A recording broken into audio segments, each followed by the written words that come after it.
Coucou. Alors en ce moment c'est la pleine période déco de Noël, hein. Voilà, et on va avoir besoin souvent de faire des cônes. Voilà, des cônes comme ça, aussi bien pour faire des chapeaux de lutin de Père Noël, comme là, les petits gnomes là que j'avais fait. D'ailleurs je vais vous remettre la vidéo si ça vous intéresse de faire les petits gnomes. J'ai prévu de vous les faire plus grands, donc c'est pour ça que je vous fais la vidéo pour vous montrer l'évolution, comment on peut faire des chapeaux, enfin des cônes plus grands. Mais ça sert également pour faire des sapins. Voilà, vous pouvez faire des sapins avec ça, des décos de sapins. Je vais vous faire un tuto avec prochainement aussi. Et comme ça, bah, vous avez la base et vous pouvez vous faire des cônes de toutes les tailles. Voilà, aussi bien des très grands. Voilà, avec une feuille 30-30, on peut en faire des très très grands comme ça. Du coup, celui-ci il fait 30 cm. Hein, voilà, clairement, il fait 30 cm de toute sa hauteur. Et on peut faire des très très grandes décos, des décos de table, c'est très utile. Voilà. Donc un cône, alors là j'avais fait avec un quart de rond, un quart de cercle sur une feuille. Enfin j'avais pris un compas et tout. Et au final il y a beaucoup plus simple que ça. Je vais vous montrer. Là par exemple, j'ai fait beaucoup plus simple.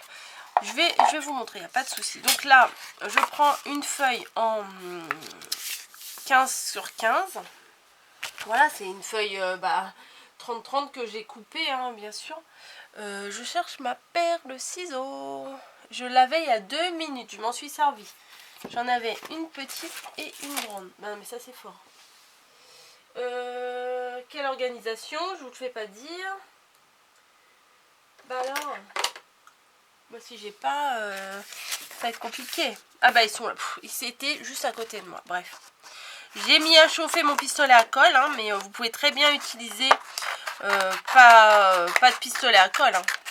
Vous pouvez utiliser du scotch, hein, vous pouvez le scotcher en dessous et puis après le coller. Enfin bon bref, on peut s'adapter, on n'est pas obligé d'avoir tout le matériel pour faire du scrap. Hein, on s'adapte.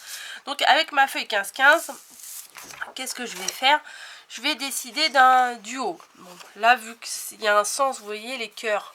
Bah non, vous voyez pas. Voilà, des petits cœurs. Donc j'ai envie que les cœurs ils aient la tête en l'air et pas la tête en bas. Donc je vais décider que ma pointe serait ici. Et ça pourrait être là. Mais pas là, parce que sinon mes cœurs ils ont la tête en bas. Donc je vais décider que ce soit ici. Et je vais assouplir mon papier. Voilà, je vais essayer de l'arrondir un petit peu pour l'assouplir. Parce que parce qu'il faut, hein. Voilà. La méthode est la même avec un papier 30-30, hein, voilà. Mais bon, pour plus de facilité, je préfère faire avec un papier 15-15. Comme ça, c'est plus sympa. Alors, faites-le avec un papier quand même pas trop fin. Voilà, parce que sinon, sinon une fois debout, ça sera pas solide. Voilà. Donc, est-ce que mon pistolet à colle a chauffé ? Ouais, c'est assez long à chauffer. Si c'est bon, c'est bon, c'est bon. Donc, on assouplit notre papier comme ça, dans la diagonale. Vous voyez, pour que ça soit plus facile à travailler. Hein. Voilà. Et ce qu'on fait, c'est qu'on garde notre pointe là. Et on va tourner de manière à former le cône tout simplement.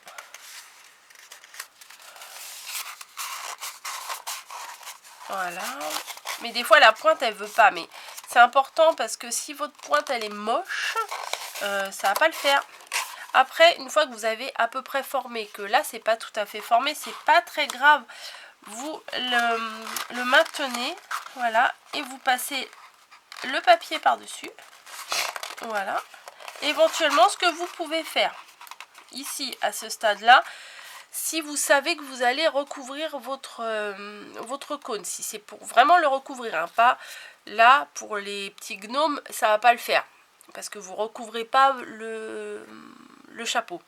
Mais si c'est pour faire un sapin et recouvrir, éventuellement, vous pouvez mettre du scotch là pour maintenir. Voilà, vous mettez du scotch tout le long. Ou vous pouvez agrafer ici pour soutenir le cône en fait. Voilà, mais sinon moi je vais mettre de la colle chaude.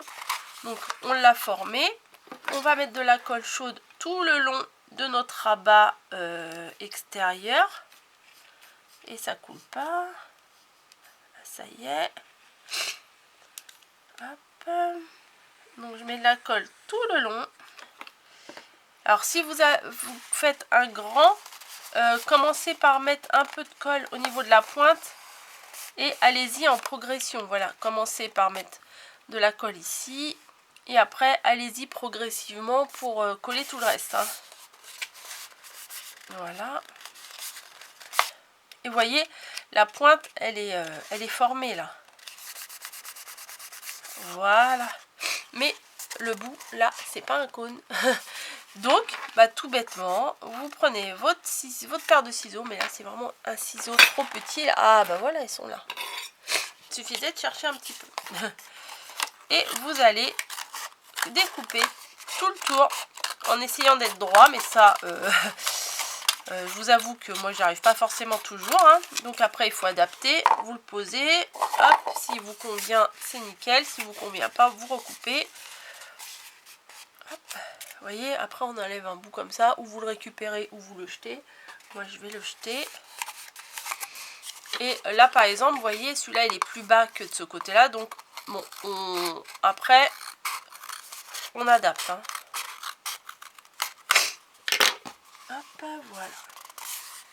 Donc ça vous fait un cône pour faire vos créations, coller des choses dessus. Voilà, moi j'ai fait une création avec des fleurs et j'avais pris un cône en polystyrène. Voilà, mais je pense que ça pourrait être très bien. Vous prenez un papier que vous aimez moyennement. Moi celui-là franchement avec les chiens j'aime pas spécialement, j'aime beaucoup les chiens, mais bon ce papier là je vois pas ce que j'aurais pu en faire. Donc ça me fait une base rose et j'aurais pu coller mes fleurs, mes machins, enfin tout ce que j'ai besoin. Voilà, donc on peut faire ça, donc voilà, de petits cônes de ce format là, et on peut éventuellement faire encore plus petit. Hop, donc je vais, au lieu de mesurer, hein, je plie, comme ça je vois directement où je dois couper, donc ça doit faire 7,5 sur 7,5, hein, la moitié de 15 à peu près. Hop, on va mesurer. Ben voilà, c'est ça. Alors attendez. Comme d'hab, Coco, elle doit faire une petite pause pour se moucher. Ah bah oui, on est le matin, donc forcément, là on est jeudi matin, c'est clair. Voilà, vraiment désolée. Mais sinon, je renifle pendant toute la vidéo et c'est pas mieux. Hein. C'est clairement, c'est pas mieux. Hop. Voilà, voilà. Donc, on se retrouve avec un petit morceau de 7,5 sur 7,5. Et ce qu'on va faire, la même chose. On va assouplir notre papier. Alors ça, on peut le faire aussi avec le plioir. Hein, ça, il n'y a pas de souci. Mais si on n'en a pas, c'est pas la fin du monde. On peut le faire très bien comme ça aussi. Hein. Voilà. Et on adapte le coin. Enfin, faut vraiment, la pointe plutôt. Faut vraiment s'adapter. Et ben là, j'ai fait une bêtise puisque du coup, mes cœurs vont être à l'envers. Vous voyez? Donc, je vais refaire. Je vais faire avec une autre pointe. Voilà. C'est ça, quand on prend du papier avec des motifs tête en l'air et tête en bas. Et ben, faut faire attention parce que sinon, nos motifs, ils vont avoir la tête à l'envers. Voilà. Hop. Donc on assouplit, on essaye de faire prendre la forme, on fait attention à notre pointe. Voilà. Hop. On forme notre cône. Hop, voilà. Là, il est quand même assez bien formé. Après, pour l'arrondir, on rappuiera sur le papier, il n'y a pas de souci. Hein. Voilà, et je vais mettre de la colle le long de ma bande extérieure, celle qui va se rabattre par-dessus. Voilà. Et je m'en suis mis plein les doigts. Vite avant que ça sèche. Et voilà.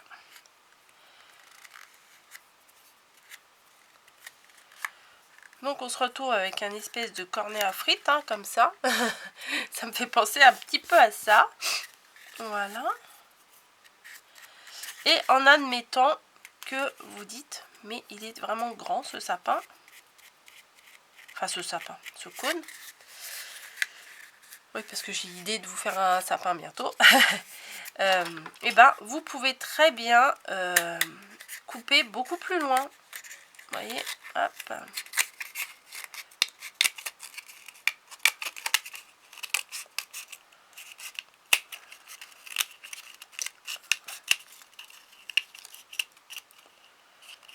Si vous le trouvez encore trop grand, bah vous coupez, hein. À la limite, si vous voulez un tout petit cône comme ça, bah vous coupez ici, hop, clac, et vous avez un tout petit mini rikiki cône. Voilà. Ça peut être très bien fait. Bon, ça va gâcher énormément de papier, mais vous pouvez très bien couper ici pour faire un tout petit, hein. Voilà. Après, les dimensions, vous pouvez très bien les adapter. Vous faites un cône et puis après, vous réduisez à la dimension que vous voulez. Donc là, vous pouvez faire un toute petite création. Voilà. Comparé au morceau de 15-15 qu'on a fait, qu'on voulait faire précédemment. En fait, j'aurais dû faire le contraire. J'aurais dû vous faire le 15-15 tout de suite, le 7,5 par 7,5 tout de suite. Et après faire le tout petit. Mais c'est pas grave. Je vais faire le 15-15 encore là. Oui, j'en ai besoin, alors autant que je le fasse, hein, en vidéo, comme ça vous voyez. Mais bon, c'est pas non plus très compliqué, hein. Voilà, je vais vous montrer sans pistolet à colle qu'on peut le faire aussi. Mon distributeur de scotch. Bah, d'ailleurs, j'ai plus beaucoup de scotch. Et du coup, eh ben, avec du scotch, ça peut tenir aussi, hein. Voilà. Si vous n'en avez pas, et si vous n'avez pas de pistolet à colle chaude, et surtout si vous savez que vous allez recouvrir vos cônes. Ah bah, j'ai fini mon scotch. Bon bah, génial. Hop.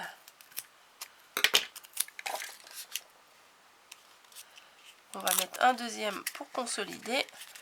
Voilà. Du coup, pas besoin de pistolet à colle chaude. Ça tient quand même. Si vous le recouvrez, bah, du coup, bah, ça sera... On verra même plus que c'est scotché, quoi. Mais je pense qu'il faut en mettre un petit bout aussi à l'intérieur.